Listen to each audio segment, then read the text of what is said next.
là, on est dans le hall d'accueil de la maison Saint-François. L'habitat partagé, il commencera ici à cette porte-là. Il est sur 2 niveaux. Il est rattaché au 2e niveau par l'escalier qui est là. Et dans cette partie-là, en plus des appartements, on a les parties communes. Ici, la cuisine commune.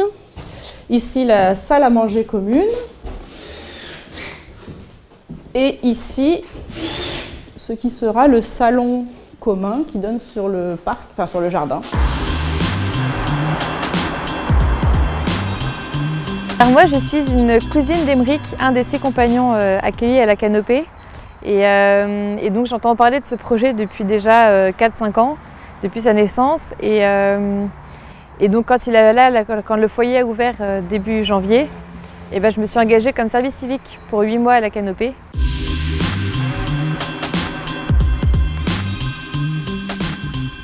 Les maisons Habitat sont destinées à des personnes qui sont touchées par la maladie d'Alzheimer ou par une maladie apparentée.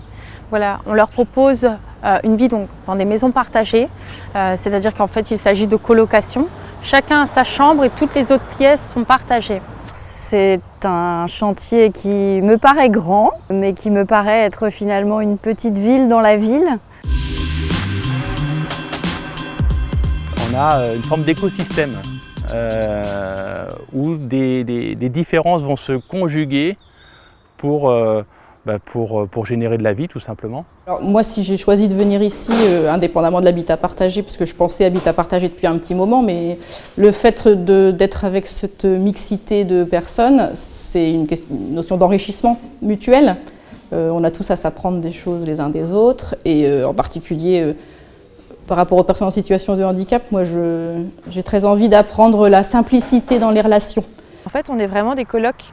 On vit ensemble, on prépare les repas ensemble, on fait nos machines dans les mêmes machines, les uns après les autres. Puis il n'y a pas du tout cette distance entre nous. Avec Raphaël, on met plusieurs de règles. Donc parfois il y a des règles, parfois pas de règles. Et après que les deux, ça jongle avec les deux. Le fait de vivre ensemble avec les éducateurs, est-ce que ça c'est une bonne chose pour vous? Parfois c'est bien, par contre pour les coucher c'est pas top. Et je trouve qu'on apprend vraiment à vivre bien au-delà des apparences. Et on découvre des personnes qui sont simples, qui ont juste un grand cœur, qui sont douces, attentionnées, qui sont joyeuses, qui font des blagues tout le temps. C'est pas parce qu'elles sont malades qu'on leur enlève le droit tout simplement de continuer à exercer les activités de la vie quotidienne malgré la maladie. Ils ont encore possibilité de faire plein de choses. Pouvoir participer aussi à la vie de quartier puisqu'on est implanté sur un quartier, notamment le quartier de la Mairie, et aussi on est à proximité du centre de Croix où on retrouve des commerces. Innovant sur le brassage des populations. Projet innovant, ici on le voit surtout en lien avec la cité et le monde dans lequel on vit et comment être porteur de vie, porteur de liens sociaux, de cohésion sociale.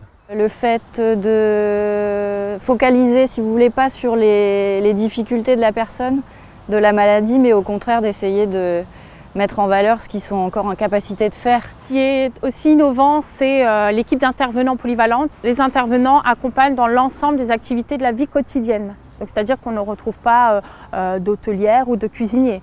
Tous ont le même rôle. Ce projet, c'est cette permaculture qui va nous permettre de créer du lien en allant sur les marchés, en accueillant des écoles, des entreprises qui vont pouvoir venir directement à la terre, nous aider à construire cette terre, à construire ce jardin.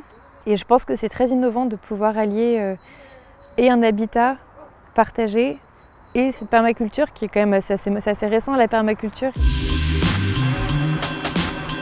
Là, on entend les oiseaux qui chantent, on voit les arbres qui poussent avec des bourgeons qui sont naissants. Moi, je pense qu'il y a quelque chose qui est en train de naître.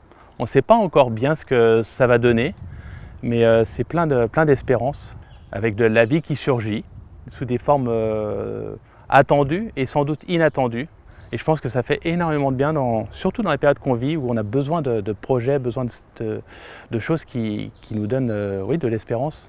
Renouer avec la terre, avec les éléments de la terre, l'air, la pluie, se servir de tous ces éléments naturels pour monter ce jardin en permaculture. Si je parle pour moi, je sais que ma mère aime beaucoup marcher, donc le fait de peut-être pouvoir venir ici se balader, ça lui plaira certainement. gratouiller la terre avec le petit potager qui sera peut-être proposé, les animaux pourquoi pas aussi. Voilà, c'est un petit peu un retour aux sources. On a reçu énormément de soutien et ça a été, je pense, très important, très encourageant d'abord, parce que ça montre que c'est un projet qui a du sens, qui est porteur du sens. Et dans la Fondation du Nord, un aspect qui est intéressant dans ce soutien, c'est de voir cette mixité entre les collectivités publiques et puis le monde de l'entreprise. Notre projet, il a à cœur de soutenir des personnes fragiles, en situation de handicap, mais aussi de faire interagir les différents milieux qui se rencontrent pas tant que ça. Ce type de projet peut vraiment faire des petits et voilà, s'il peut y avoir un soutien financier ou autre derrière, ou du mécénat de compétences ou ce genre de choses, il faut que ça puisse se développer davantage.